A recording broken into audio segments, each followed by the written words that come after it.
Okay, tonight is the 1st of August, 2010, and we come to Sutta number 32, Majjhima Nikaya, Maha Gosinga Sutta, the greater discourse in Gosinga. Thus have I heard, on one occasion the Blessed One was living in the park of the Gosinga Sala tree wood, together with a number of very well-known elder disciples, the Venerable Sariputta, the Venerable Maha Moggallana, the Venerable Maha Kassapa, the Venerable Anuruddha, the Venerable Revata, the Venerable Ananda, and other very well-known elder disciples.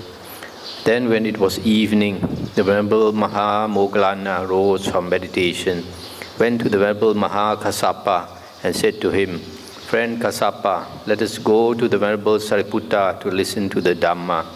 "Yes, friend," the Venerable Maha Kassapa replied. Then the Venerable Maha Moggallana, the Venerable Maha Kassapa, and the Venerable Anuruddha went to the Venerable Sariputta to listen to the Dhamma. The Venerable Ananda saw them going to the Venerable Sariputta to listen to the Dhamma. Thereupon he went to the Venerable Revata and said to him, "Friend Revata, those true men are going to the Venerable Sariputta to listen to the Dhamma. Let us also go to the Venerable Sariputta to listen to the Dhamma." "Yes, friend," the Venerable Revata replied. Then the Venerable Revata and the Venerable Ananda went to the Venerable Sariputta to listen to the Dhamma. Stop here for a moment. As you all know by now, when the sun sets, the Buddha's disciples, they would normally go to the most senior monk and discuss the Dhamma. So in this case, you see all the famous Arahants, Maha Moggallana, Maha Kassapa, Anuruddha, Ananda, Revata, all went to the Venerable Sariputta. It shows that the Venerable Sariputta is considered the Ta Sư Siong, the eldest disciple of the senior-most disciple of the Buddha. He usually sits on the Buddha's right-hand side, and Venerable Maha Moggallana will sit on the left-hand side. These two are the right and left-hand disciples of the Buddha.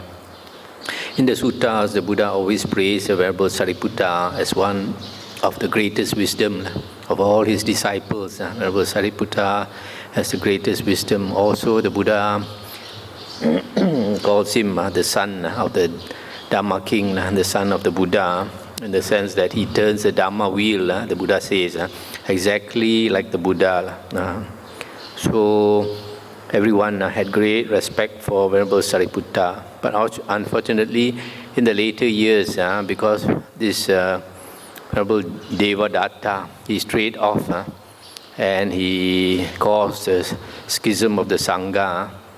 And so the Buddha asked the Venerable Sariputta and the Venerable Moggallana to go and inform the lay people that this Venerable Devadatta is no more a disciple, not considered a disciple of the Buddha anymore. Whatever he says has nothing to do with the Buddha. So because of that, this Devadatta's and his disciples all got very angry with Venerable Sariputta. So from there, you can understand why later books like the Mahayana books, of all the Arahants, they pick on Sariputta and put down Venerable Sariputta, always try to disgrace him as a monk with no psychic power and all these things, and try to belittle his wisdom.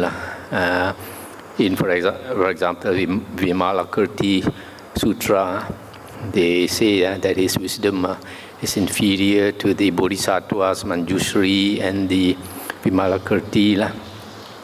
And also because he had no psychic power, this Devi rained down flowers on his robe. He could not even shake it off.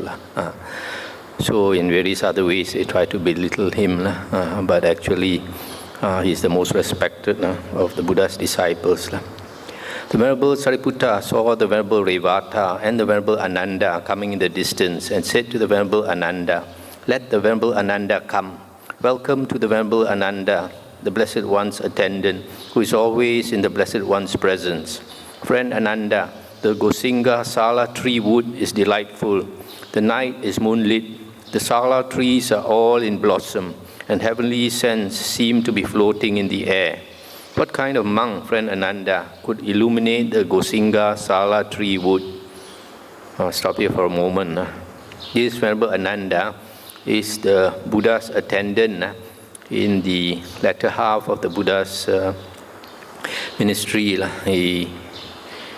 Because he served as an attendant to the Buddha very satisfactorily, so the Buddha retained him for a long time as his attendant.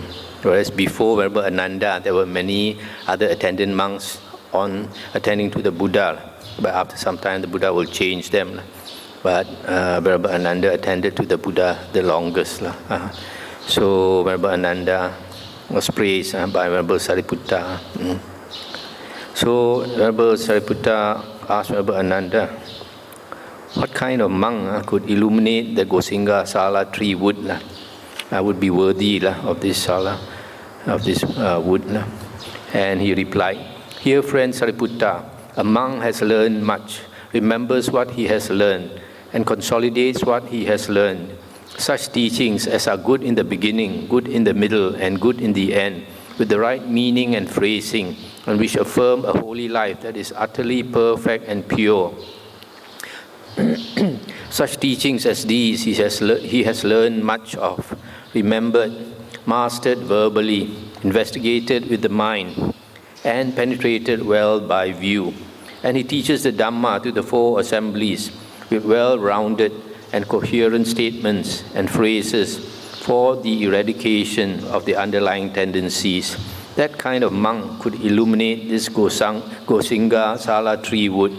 When this was said, the Venerable Sariputta addressed the Venerable Revata thus, "Friend Revata, the Venerable Ananda has spoken according to his own inspiration.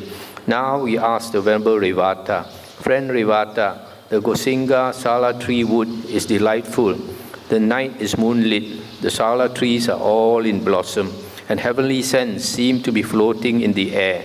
What kind of monk, friend Revata, could illuminate this Gosinga Sala tree wood?" And he replied, "Here, friend Sariputta, a monk delights in solitary meditation and takes delight in solitary meditation. He is devoted to internal serenity of mind, does not neglect meditation, possesses insight, and dwells in empty huts.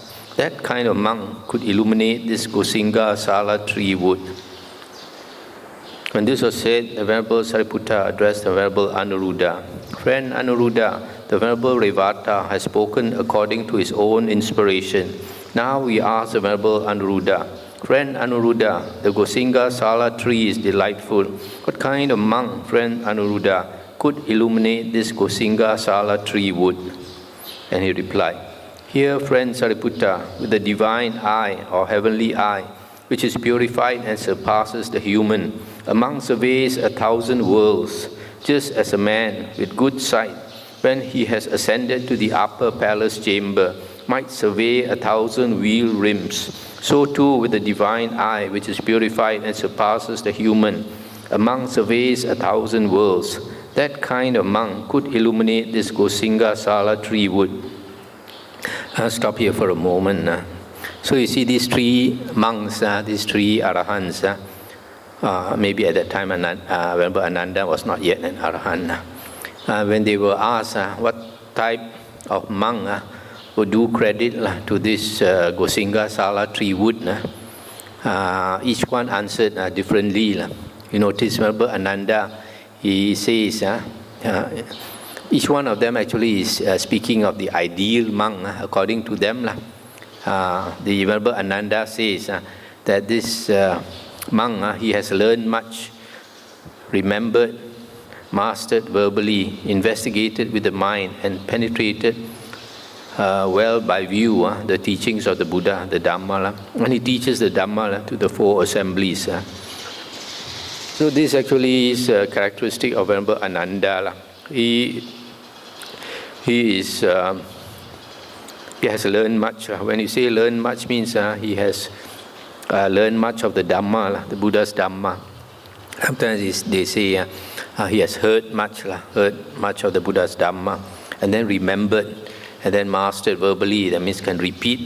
During the Buddha's time, there were no books, so they had to repeat the suttas to transmit from one disciple to another. Investigated with the mind and penetrated well by view. That means understood. And then having understood, he teaches the Dhamma to others. So that is the ideal monk according to Venerable Ananda. And he himself lives up to that ideal. Then the next monk is Venerable Revata. This Venerable Revata is a monk who likes to live in seclusion and meditate all the time. That's why he says the ideal monk, according to him, delights in solitary meditation and takes delight in solitary meditation. He is devoted to internal serenity of mind, does not neglect meditation, possesses insight, and dwells in empty huts. That means his ideal is a monk who dwells in lonely places and meditates all the time and takes delight in solitary meditation. This is exactly what he does. Then the third monk is Venerable Anuruddha. Venerable Anuruddha says to him, the ideal monk is one who has attained the heavenly eye, divine eye. And with that, he can survey 1,000 world systems. Each world system consists of one sun, one solar system. So his mind has expanded so much, he can see 1,000 worlds like in the palm of his hand. So that is his ideal, and Venerable Anuruddha is exactly like that. When this was said, the Venerable Sariputta addressed the Venerable Maha Kassapa thus: Friend Kassapa, the Venerable Anuruddha has spoken according to his own inspiration. Now we ask the Venerable Maha Kassapa: Friend Kassapa, the Gosinga Sala tree wood is delightful. What kind of monk, friend Kassapa, could illuminate this Gosinga Sala tree wood? And he answered: Here, friend Sariputta, a monk is a forest dweller himself and speaks in praise of forest dwelling. He is an alms food eater himself and speaks in praise of eating alms food. He is a refuse rag wearer himself and speaks in praise of wearing refuse rag robes. He is a triple robe wearer himself and speaks in praise of wearing the triple robe. He has few wishes himself and speaks in praise of fewness of wishes. He is content himself and speaks in praise of contentment. He is secluded himself and speaks in praise of seclusion. He is aloof from society himself and speaks in praise of aloofness from society. He is energetic himself and speaks in praise of arousing energy. He has attained to virtue himself and speaks in praise of attainment of virtue. He has attained to concentration himself and speaks in praise of the attainment of concentration. He has attained to wisdom himself and speaks in praise of the attainment of wisdom. He has attained to deliverance or liberation himself and speaks in praise of the attainment of deliverance. He has attained to the knowledge and vision of deliverance himself and speaks in praise of the attainment of the knowledge and vision of deliverance. That kind of monk could illuminate this Gosinga Sala tree wood. I stop here for a moment. So here you see Venerable Maha Kassapa, he is ideal monk, practices so many things. One, he's a forest dweller. He likes to live in the forest. And then secondly, he's an alms food eater. He only begs for his food. He refuses to go to lay people's house to eat. Every day he goes to beg for his food. And then he's a refuse rag wearer himself. That means he picks up the cloth from the either what is discarded, what is thrown by people. So either it can be maybe by the roadside or from the rubbish bin or from the cemetery. Because during the Buddha's days, maybe even up to now, when somebody dies, they wrap him in cloth, wrap him in perhaps white cloth, and then they would throw the corpse up in the what they call the charnel ground, kind of cemetery, and there the body would rot, and animals would come and eat. So when these monks who wear refuse robes, they will go and pick up this cloth, and usually the cloth will be stinking, smelly of the corpse, and they have to wash it, put in the sun, and continually wash it and put in the sun until the smell goes away, and they cut it into pieces and sew the robe. That's why the monk's robe, when you look into the monk's robe, it has this pattern like this paddy field. It consists of small pieces of cloth sewn together. That is so there are monks like him. You refuse to accept robes from lay people. You only look for discarded, thrown away cloth which you will use and sew into a robe. That is called the Pangsukula robe, refuse rag robe. And then he has fewness of wishes, very few things that he wants, very few things, because of that he's contented, and then secluded, likes to live in secluded places, and then aloof from society. Even if he has to live in a monastery with other monks, he's aloof from other monks, will not want to talk with other monks. Not like some people in our monastery, Chakabanya, a lot. And then energetic, always putting forth effort to keep his mind recollected. Sati is always remembering our meditation object. Whether it is remembering the breath, observing the breath, or chanting or whatever, Sati is always remembering to keep your attention, your mindfulness there, instead of straying out to the six senses. That is energetic. Attain to virtue, he keeps the precepts or the rules in the Vinaya books for a monk. And then attain to concentration, has attained the jhanas. Attain to wisdom. He understands the Four Noble Truths and the other dhammas. Attain to deliverance, he has attained liberation, has become arahant. So according to Venerable Kassapa, that is the ideal monk. You notice of all the monks, he has a long list here. When this was said, the Venerable Sariputta addressed the Venerable Maha Moggallana thus: Friend Moggallana, Venerable Maha Kassapa has spoken according to his own inspiration. Now we ask the Venerable Maha Moggallana: Friend Moggallana, the Gosinga Sala tree wood is delightful.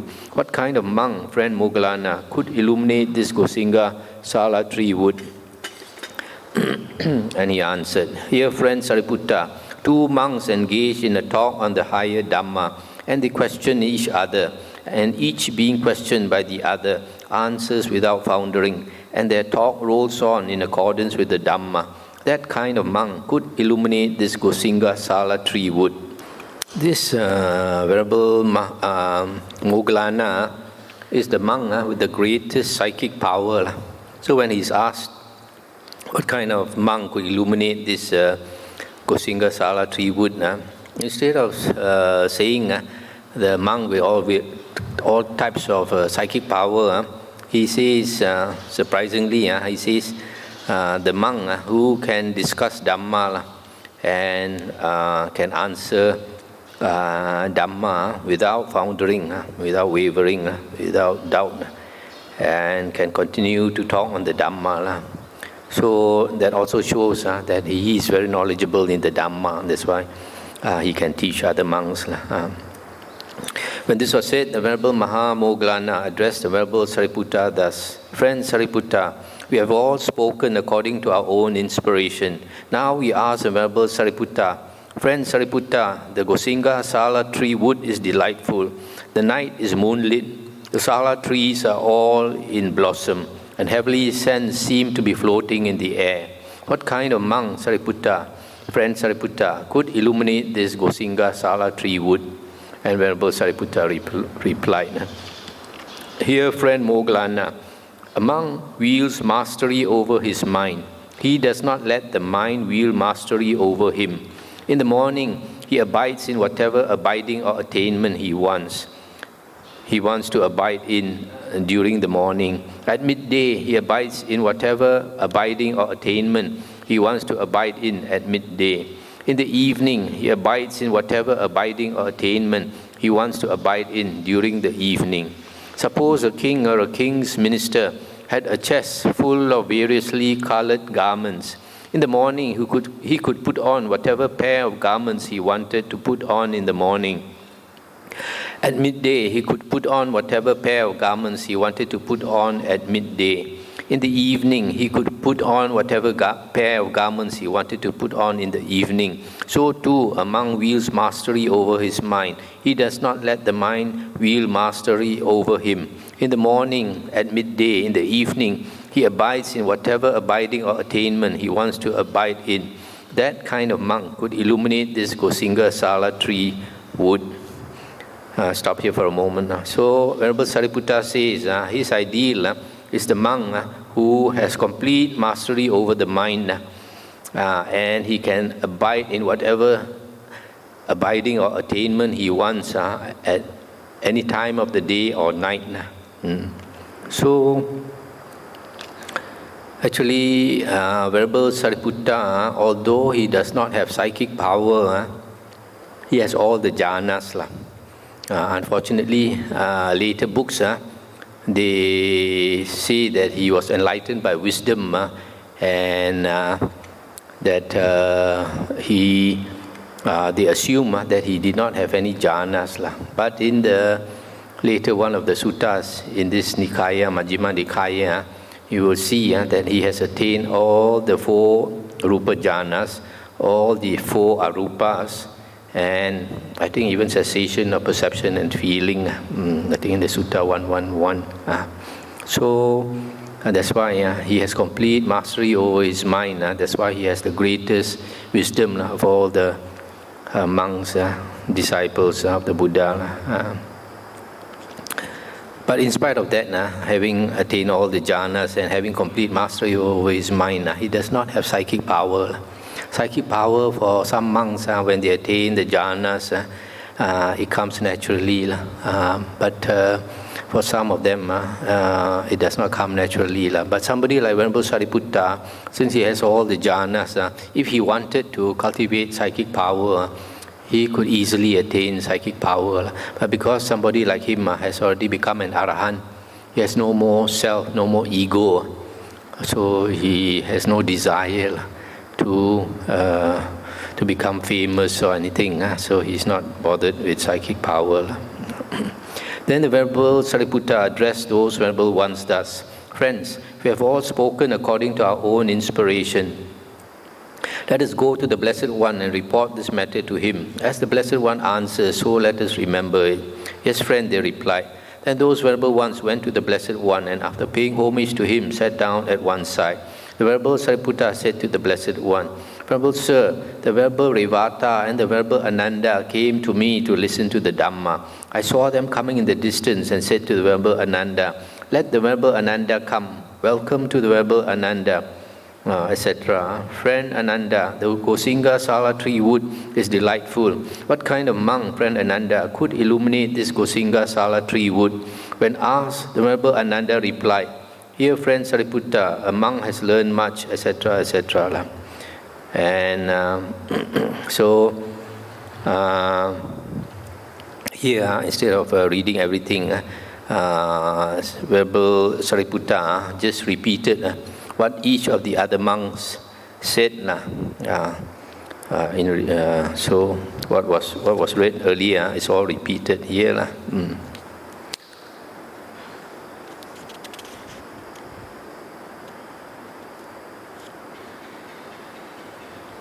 So he repeated everything up to Venerable Moggallana's reply.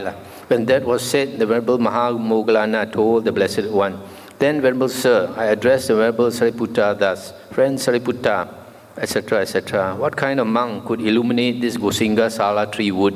And the Venerable Sariputta replied, Here, friend Moggallana, a monk wields mastery over his mind. He does not let the mind wield mastery over him. In the morning, in the midday, and in the evening, he abides in whatever abiding or attainment he wants to abide in, etc. And the Buddha said, good, Moggallana. Sariputta, speaking rightly, should speak just as he did. For Sariputta wields mastery over his mind. He does not let the mind wield mastery over him. In the morning, he abides in whatever abiding or attainment he wants to abide in during the morning. At midday, he abides in whatever abiding or attainment he wants to abide in at midday. In the evening, he abides in whatever abiding or attainment he wants to abide in during the evening. When this was said, the Venerable Sariputta asked the Blessed One, Venerable Sir, which of us has spoken well? And the Buddha replied, you have all spoken well, Sariputta, each in his own way. Hear also from me, what kind of monk could illuminate this Gosinga Sala tree wood? Here, Sariputta, when a monk has returned from his alms round, after his meal, he sits down, folds his legs crosswise, sets his body erect, and establishing mindfulness in front of him, resolves, I shall not break this sitting position until, through not clinging, my mind is liberated from the taints. That kind of monk could illuminate this Gosinga Sala tree wood. That is what the Blessed One said. Those Venerable Ones were satisfied and delighted in the Blessed One's words. That's the end of the sutta. So here, you see the Buddha's ideal is a monk with extreme determination, the utmost determination. So when he sits down, he will not stop sitting until his mind is liberated. That was exactly what the Buddha did on the night of enlightenment. He had struggled for 6 years and he was tired of that struggle already. He decided he'll sit down, and if he does not become, he will sit until he becomes enlightened, or he will die there sitting. So because of his great determination, then he became enlightened. And also the time was ready after he had finished all his work. This thing we have to remember that our determination, whatever we want, determination is extremely important. The problem is for most people, we have too many desires. When we have too many desires, our energy is scattered over so many desires. We can't really succeed. But somebody like the Buddha, he has only one aim in mind, to become enlightened, nothing else. So all his energy goes towards that, and then he becomes enlightened. I remember there's one sutta, somewhere I read that the Buddha said, when a person's mind is so determined, even the devas cannot obstruct him. So you see, that's what happened with the Buddha. He was so determined to become enlightened that Mara tried to obstruct him so many times. Also, Mara could not succeed.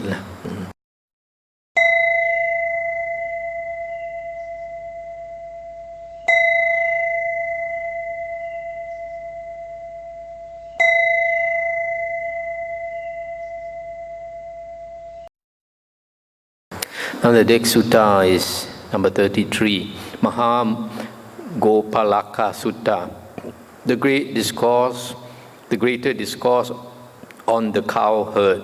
Thus have I heard. This sutta, I think, is also found in the Anguttara Nikaya 11.18.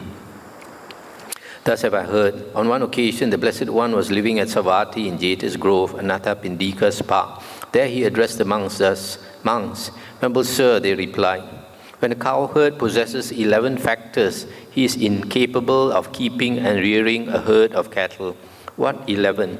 Here a cowherd has no knowledge of form. He is unskilled in characteristics. He fails to pick out flies' eggs. He fails to dress wounds. He fails to smoke out the sheds. He does not know the watering place. He does not know what it is to have drunk. He does not know the road. He is unskilled in pastures. He milks dry, and he shows no extra veneration to those bulls who are fathers and leaders of the herd. When a cowherd possesses these 11 factors, he is incapable of keeping and rearing a herd of cattle. Let's stop here for a moment. So if a person, a cowherd, he wants to keep and rear a herd of cattle, he must know these 11 things, because he has to buy and sell cattle, and he has to take care of the cattle so that they prosper and multiply. So the first thing, he has no knowledge of form. I guess he does not know how to distinguish the form of this cattle, whether they are strong or weak. For example, if you want to buy good cattle, you must be able to know the form, whether they are strong or weak, by the strong ones.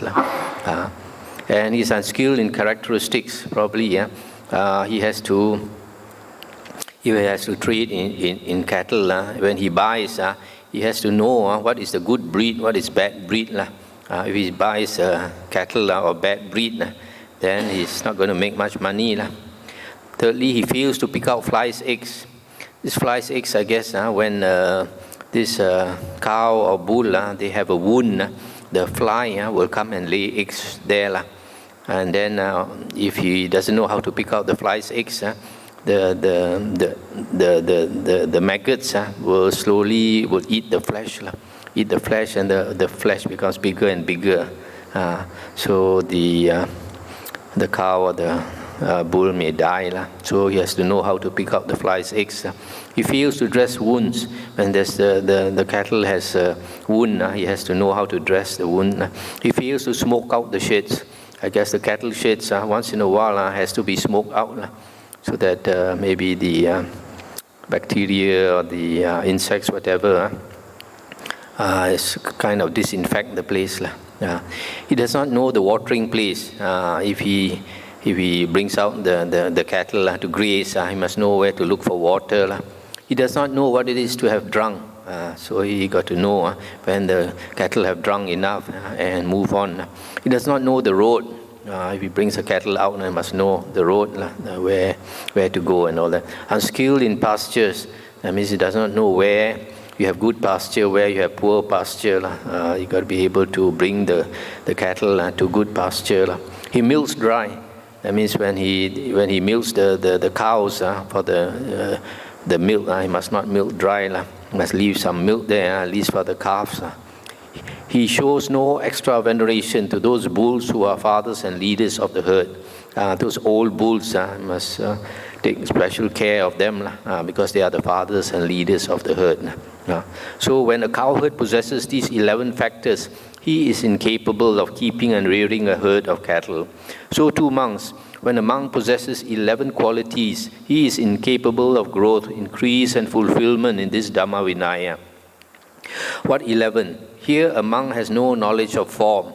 He is unskilled in characteristics. He fails to pick out flies' eggs. He fails to dress wounds. He fails to smoke out the sheds. He does not know the watering place. He does not know what it is to have drunk. He does not know the road. He is unskilled in pastures. He milks dry. And he shows no extra veneration to those elder monks of long standing who have gone forth, the fathers and leaders of the Sangha. And how has a monk no knowledge of form? Here a monk does not understand as it actually is thus. All material form of whatever kind consists of the four great elements, and the material form derived from the four great elements. That is how a monk has no knowledge of form. I'll stop here for a moment. This form, rupa, refers to material form, and material form in the Buddha's teaching consists of four great elements, earth, water, fire, wind. This earth, water, fire, wind is not exactly earth, water, fire, wind. It's just characteristic. Earth refers to the hardness element. Anything that you feel, you perceive as hard, that is spoken of as the earth element. The water is liquids. That liquids have the characteristic of tending to cohere together. Because we have water in our body, so our body has a certain shape. If we were to take away all the water in our body, we become dust and we will crumble. We have no form. So there's water, and then earth, water, fire. Fire is the heat element. Wind is the motion element. Although In the suttas, we talk about the physical matter and mind. But actually, if you look carefully, this physical matter consisting of the four elements actually is a kind of perception.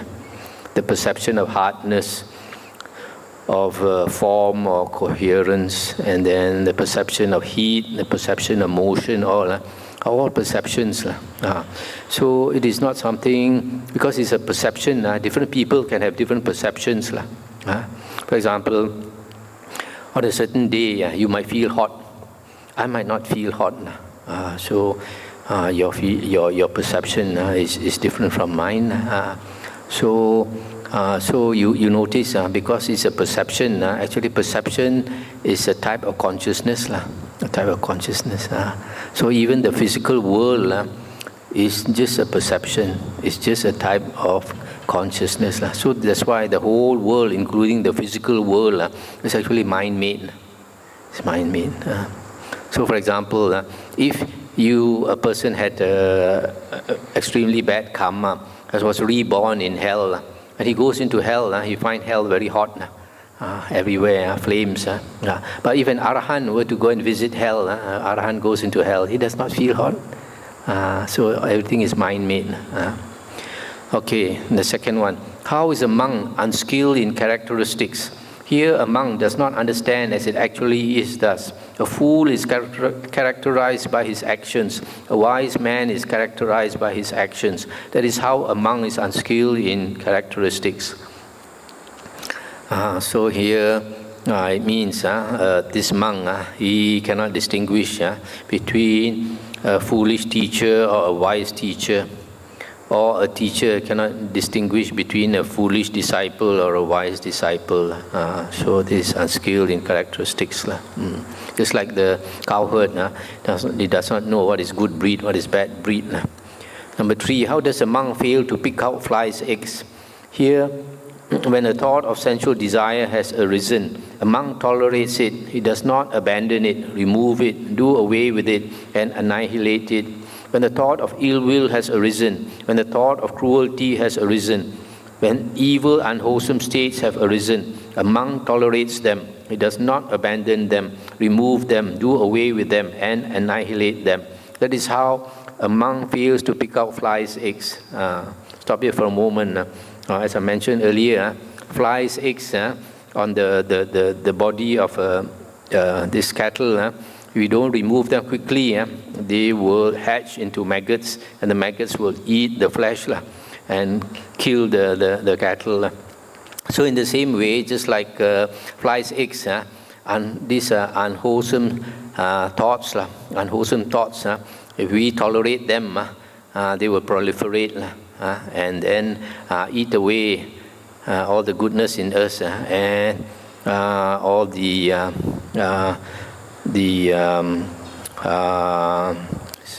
spiritual good in us will die out. So we, just like the flies' eggs, we have to know these unwholesome thoughts have the potential to do a lot of harm to us. Number 4, how does a monk fail to dress wounds? Here, on seeing a form with the eye, a monk grasps at its signs and features. Even though when he leaves the eye faculty unguarded, evil, unwholesome states of covetousness and greed might invade him. He does not practice the way of its restraint. He does not guard the eye faculty. He does not undertake the restraint of the eye faculty. On hearing a sound with the ear, smelling an odor with the nose, tasting a flavor with the tongue, touching a tangible with the body, cognizing a mind object with the mind, he grasps at its signs and features. Even though when he leaves the faculties unguarded, evil, unwholesome states of covetous and grief might invade him. He does not practice the way of their restraint. He does not guard the faculties. He does not undertake the restraint of the faculties. That is how a monk fails to dress wounds. Stop here for a moment. Here, our 6 senses are always stabbed, attacked by these objects of the senses, forms, sounds, smells, taste, touch, and thoughts. Because they impinge on us, just like a wound, they can fester. So we have to guard our faculties. So don't see too much, don't hear too much, don't smell too much, eat too much, etc. So for example, when you go Pindapata, don't look everywhere. Suppose when you go Pindapata, supposed to put your eye just 6 feet away from you, look down. When people offer you food also, and don't look at them in the face, unless you know them very well. Number 5, how does a monk fail to smoke out the shits? Here, a monk does not teach others in detail the Dhamma as he has learned it and mastered it.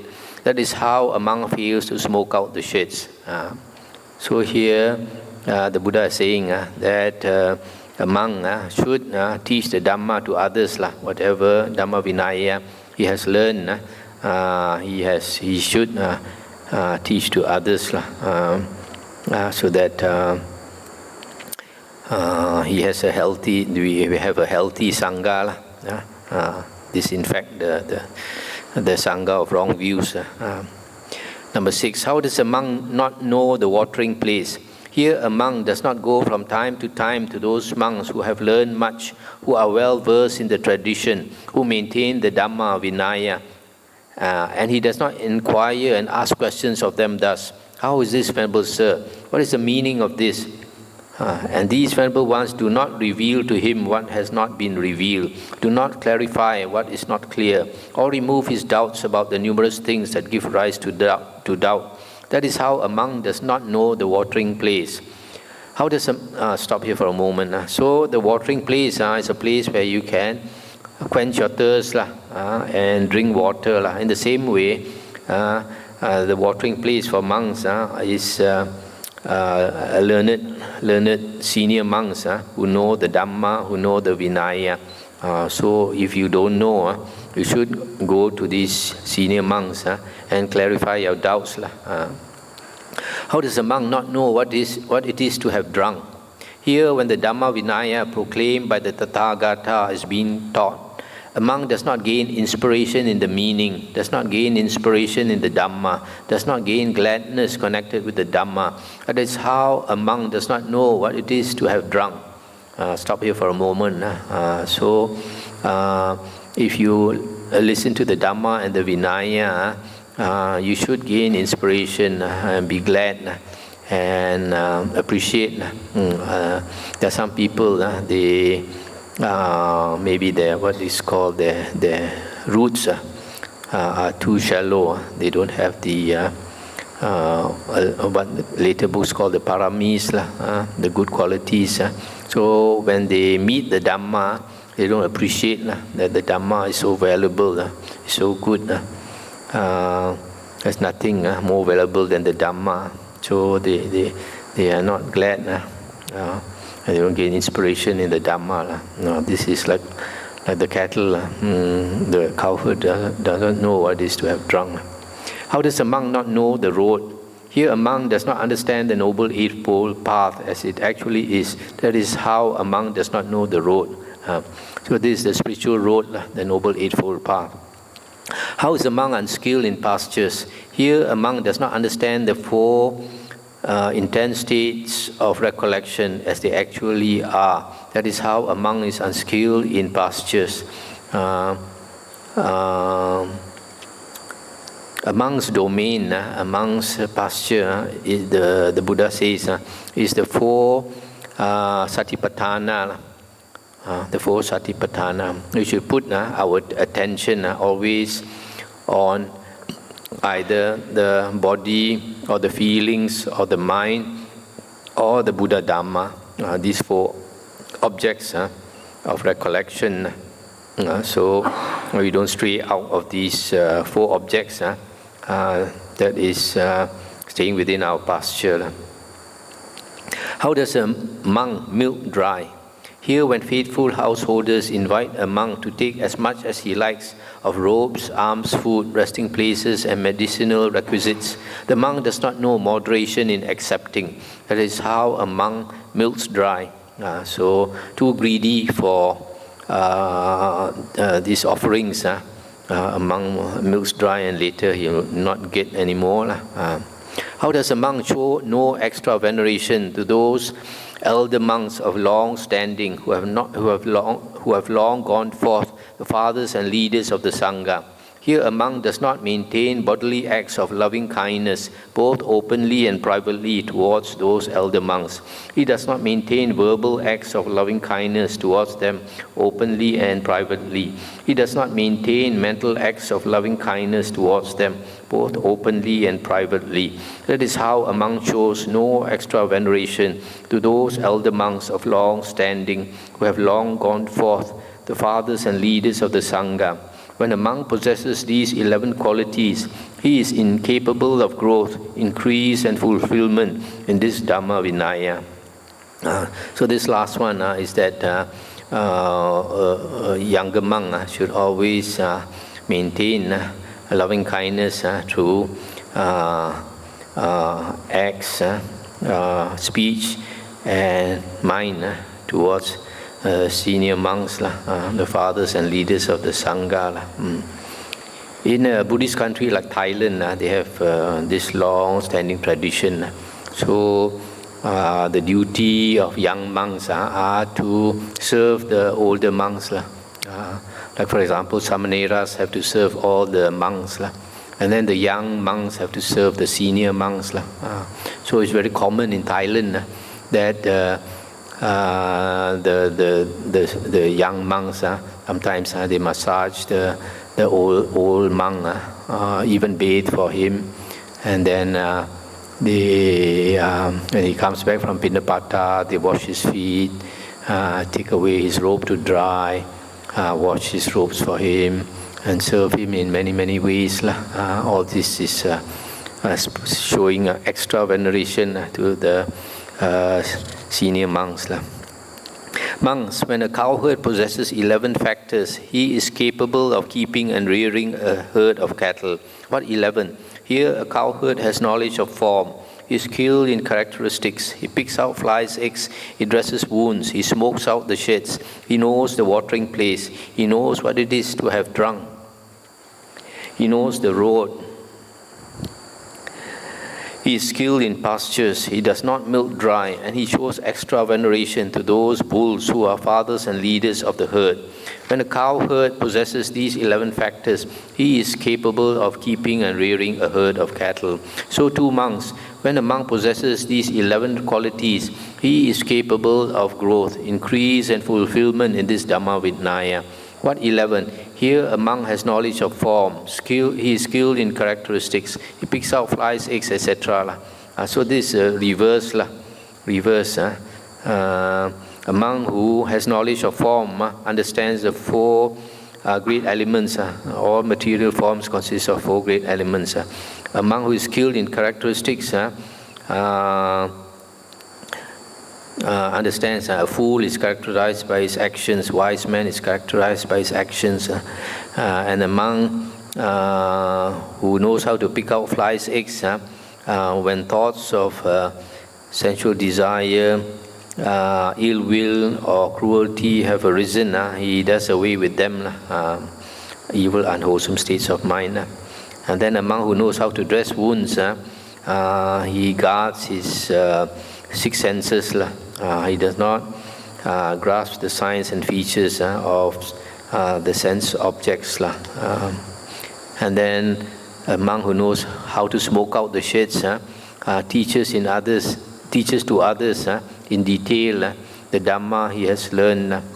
And a monk who knows the watering place goes from time to time to learned monks to learn the Dhamma, the Vinaya. And a monk who knows what it is to have drunk, when he listens to the Dhamma and the Vinaya, he gains inspiration, gains gladness. A monk who knows the road understands the Four Noble Truths. A monk skilled in pastures understands the four intense states of recollection, the 4 satipatthana. A monk who does not milk dry, when he is offered requisites, he knows moderation in accepting.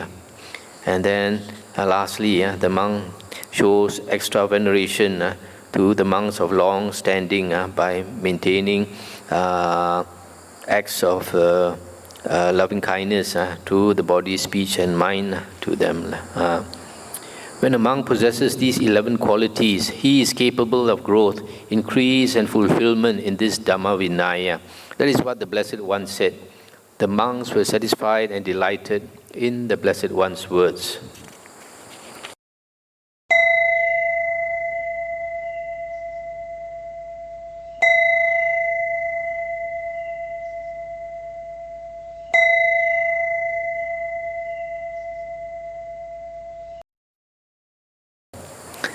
Number 34, Chula Gopalaka Sutta, the shorter discourse on the cow herd. Thus have I heard, on one occasion the Blessed One was living in the virgin country of Ukachela on the banks of the river Ganges. There he addressed the monks thus, "Monks, Venerable Sir," they replied.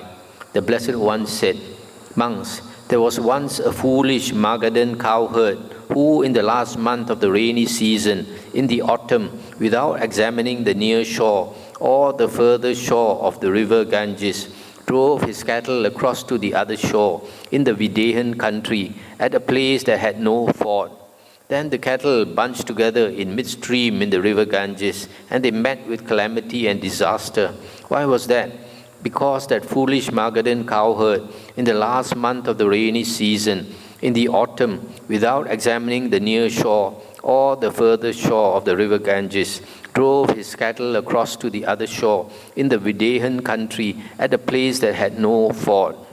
I stop here for a moment. Here the Buddha is talking about this cowherd who wants to bring all the cattle to the other side of the river. But at that time, the river is flooded because that is the rainy season, the last month of the rainy season.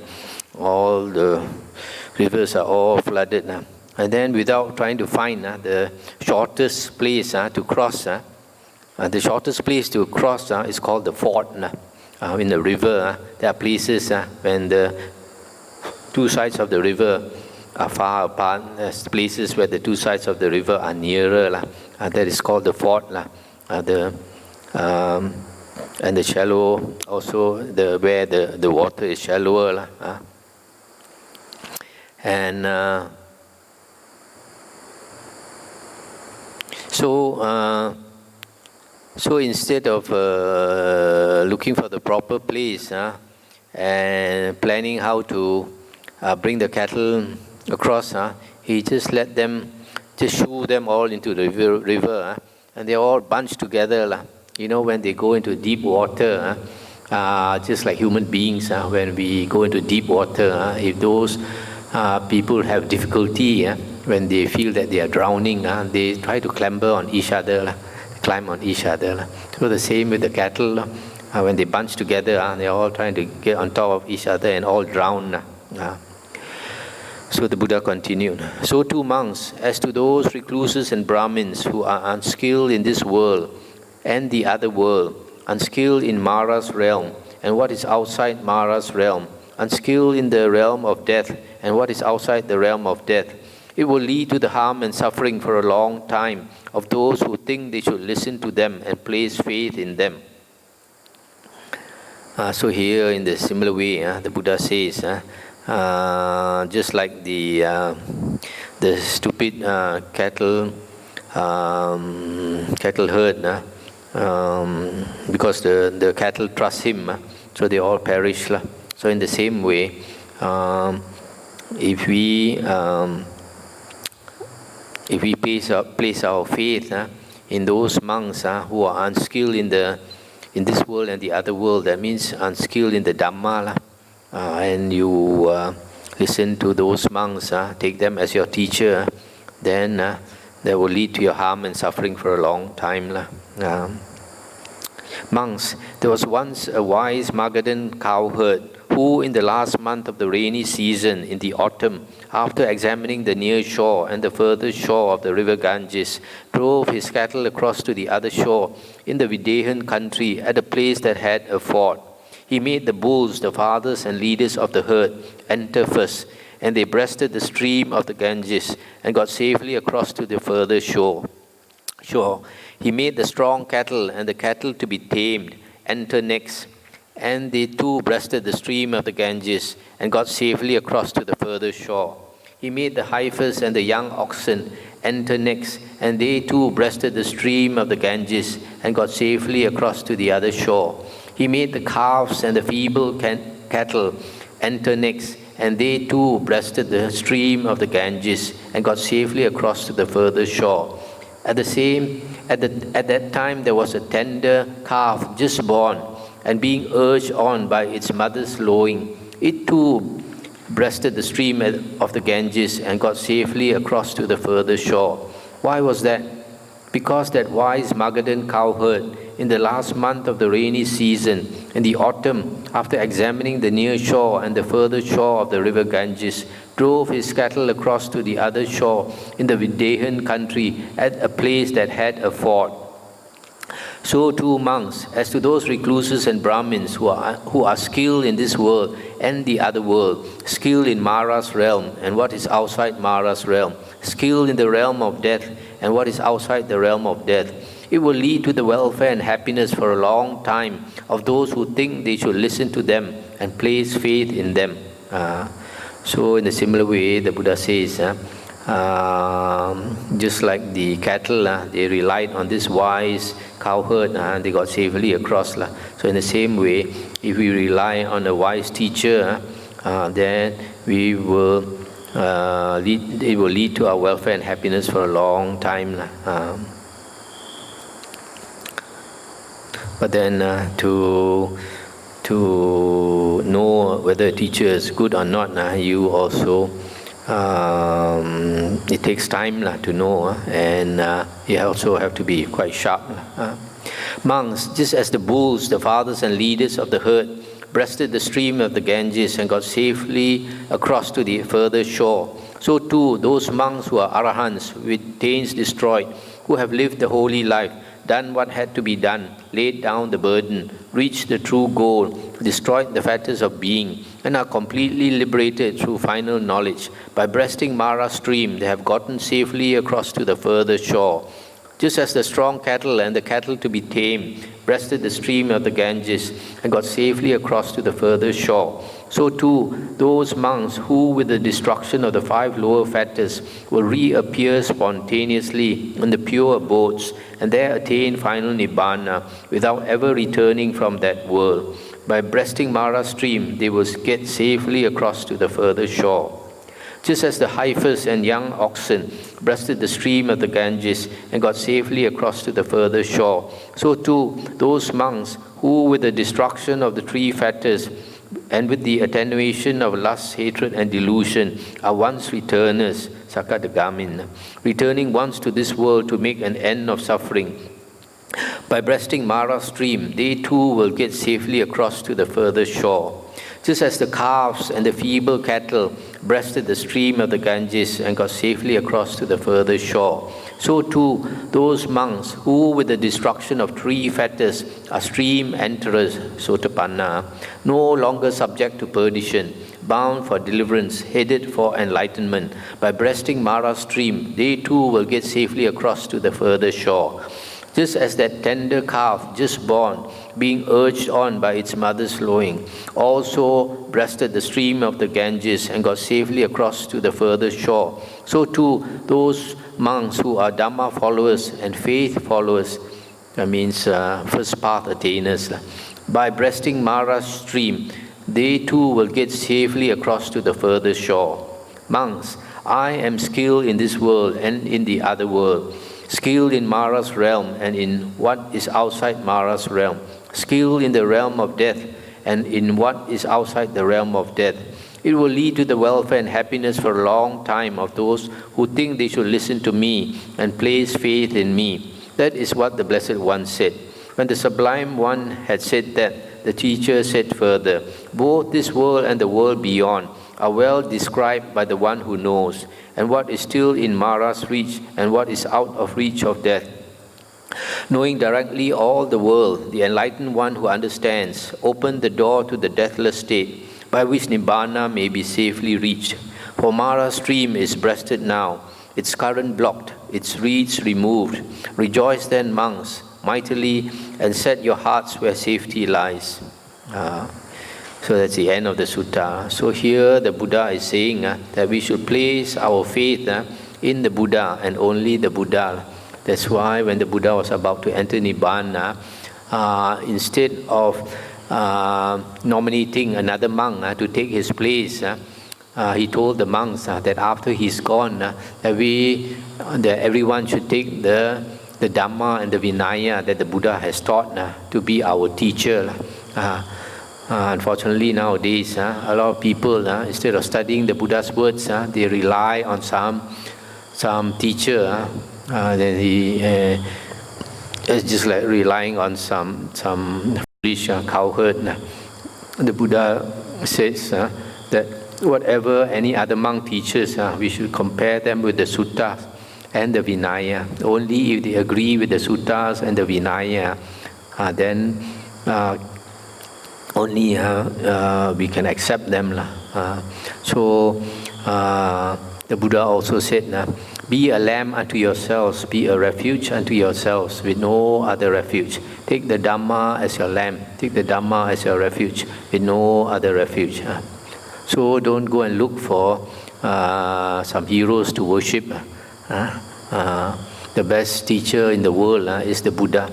And now that he has gone, the Buddha says his Dhamma and his Vinaya will be our teacher. So the Buddha said, always study the suttas. The Buddha gave a warning in Samyutta Nikaya 20.7. Said that in the future, instead of listening to the Buddha's words, people want to listen to the words of later monks, disciples. Disciples refers to later monks, meaning later books. And these later books are either in Mahayana or Hinayana. Mahayana are the later sutras. Hinayana are the Abhidhamma, the commentaries, Visuddhimagga, and all that. So the Buddha says in the Digha Nikaya Sutta 29, Pasadika Sutta, that all those are not necessary because the Buddha's teachings are perfect, complete, and utterly pure. And since it is complete, we don't need to rely on any other teacher. Our only teacher is the Buddha. And if we think that we should rely on other books, the Buddha says that we don't understand his Dhamma.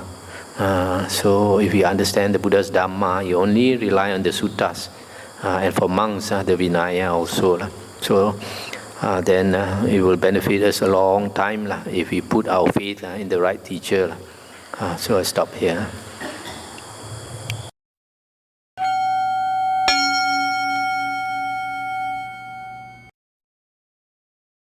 Bhante, thanks again for enlightening Dhamma talk. So the question is, when it says in that sutta to follow a teacher, obviously the Buddha is referring to himself. But yes, we have all the Dhamma books, which is great, and they're all great. But how does that fit in with someone who wants to, I mean, having a guide is also very helpful. Yes. Because he also says you must revere the senior monks because they're the fathers of the Sangha. Not only that, the Buddha says a Kalyana Mitta, a spiritual guide or spiritual teacher is the whole of the holy life. Is the whole of the holy life. But so, of course, the best spiritual guide is the Buddha. But since the Buddha is not here, you also need someone who can point out to you what is the real teaching of the Buddha. Otherwise, you might, because there's so much wrong teachings nowadays. A lot of things that are taught to be the Dhamma, taught to be the Buddha's teachings, is actually not the Buddha's teachings. So you need someone to guide you to the correct teachings. Thank you. Sutta 33, paragraph 8. How does a monk fail to smoke up the shares? So it says that a monk does not teach others in detail the Dhamma as he has learned and mastered it. And does it apply, just these qualities, does it apply to all monks? Because some monks, they do not teach at all. Yes. This is the ideal. This is the ideal. So, but here the Buddha is talking about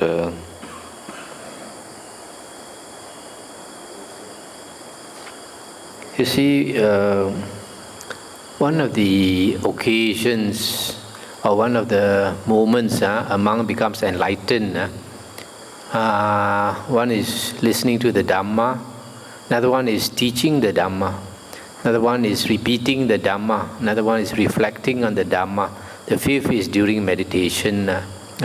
So when a monk teaches the Dhamma, he has to understand first before he can teach. Also, when he's teaching the Dhamma, he has to consider the Dhamma, reflect on the Dhamma and then teach. So it benefits the monk who teaches also, and the people who listen also. So it is best if a monk knows the Dhamma to teach. But the problem is, especially nowadays, a lot of monks don't take the trouble to go and study the Dhamma. They think only meditation is important. That's a wrong view they have probably obtained from their meditation teacher. You notice in the suttas, every night the monks during the Buddha's time, they come together to discuss the Dhamma.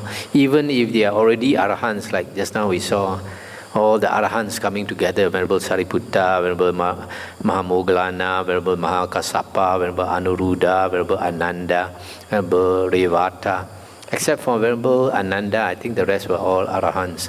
And yet they come and discuss the Dhamma. Because firstly, they have so much respect for the Dhamma. Secondly, they enjoy discussing the Dhamma. The Buddha says two things are important. One is Dhamma Savana, the other one is Dhamma Sakacca. Listening to the Dhamma and discussion of the Dhamma. When we discuss the Dhamma, we benefit. We analyze the Dhamma. We not only benefit, we benefit others also. Those who know less, by discussing Dhamma, they know more. Those who know more, when they discuss the Dhamma, they benefit others, as well as they reflect on the Dhamma and they benefit also. They understand more. This question is from Samanera Jojo. He wants to know, in this case, what about the Pacceka Buddha who don't teach? Oh, Pacceka Buddhas, to me, Pacceka Buddhas, firstly, they are past life Arya. They have already attained Sotapanna or Sakadagamin, first or second fruition. So they come back, and they come back at the time when there is no more Dhamma in the world. So they have to struggle very hard.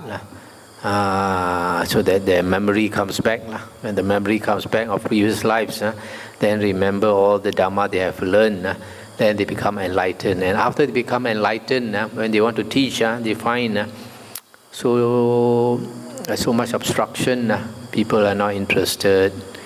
And then when you teach the Dhamma, you have to contradict what other teachers say, That's why when the Buddha taught, he created a lot of enemies. That's why in the sutta, the Buddha said, I don't quarrel with the world. The world quarrels with me. He who teaches the Dhamma does not quarrel with the world. So, because of all these things, Pacceka Buddha, even though he is qualified to teach, even though he is capable of teaching, he doesn't want to teach. Unless maybe someone appeals to him, like Brahma Sahampati appeals to him. Otherwise, he's not interested to teach. So 99.99% of Buddhas are Pacceka Buddhas who refuse to teach. But then, even though they refuse to teach, they show an example to the world. He showed an example, just like we read that sutta about the three arahants practicing in the park, and then the devas shouted that they have become liberated. All the devas shouting. So the Buddha says they benefit all those people who have faith in them. Thank you. I have an observation. This Venerable Maha Moggallana, although he is mentioned many places by others that he's got psychic power, but for him he is humble and wouldn't want to use that. Yeah. So I think this is a very strong characteristic. Yes, arahants. Each arahant, firstly, all arahants are extremely humble. But then, even though they are humble, each person, we have our own character. We have our own character. So you find, for example, Venerable Ananda was very much a ladies' man. A lot of people like his company. Everybody likes to talk to him, and he's happy to talk to people. But Venerable Mahakassapa appears very rough in his speech. He even tells off Venerable Ananda, call him a small boy when he was 80 years old. Says Venerable Ananda walking, what are you doing walking around the whole countryside now with a huge following of monks? You're trampling on people's crops and all that. Small boy, call him. So you see, he's already become an arahant. He has no ego. So it's not that he speaks out of ego, just that his habit over so many lifetimes has been like that. That's why this you can't believe in these paramis. Paramis means a person has developed so many perfections. But this enlightened person, you can see he in that sense he lacks that parami of speaking gently. Can we transfer merit?